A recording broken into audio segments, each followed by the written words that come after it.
But rounding out the podium somehow, Jawad, the two Alpines of Esteban Ocon and Pierre Gasly. It's the first time since South Korea in 2013 the Enstone-based team have had two finishers on the podium.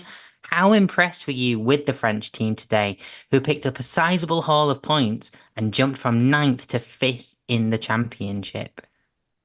Yeah, I'm a bit speechless to be honest, because I don't think anyone at the start of this year had Alpine anywhere near a podium on their bingo cards, let alone actually being in contention to win early on as well. And credit to Max Verstappen for being a master in these conditions. He took that opportunity away from Ocon, who did have quite a sizable gap.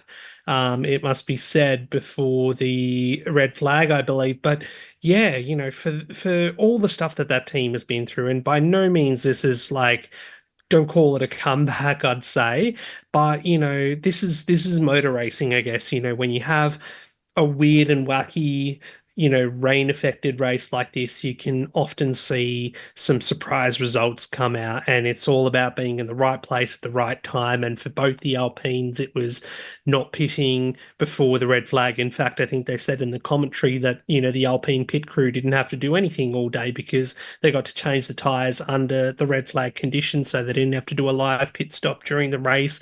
Pierre Gasly going from 13th up into third as well, up 10 positions. And, Esteban Ocon, who's not going to be at that team next year, he's moving on to Haas. So I think that's a really lovely way for him to sign off from the French team that he's been with for several years now. Of course, he got the win for them back in Budapest a few years ago under similar circumstances, it must be said. So, I think the execution under the new team principal, Oliver Oakes, has been excellent today, and they caught a few of the bigger teams napping, it must be said. And like you said as well, for the Constructors' Championship, they're up to six now, and it's actually 5 points between them and RB back in eight. So we've got this battle now in the last few races between Alpine, Haas, and RB. So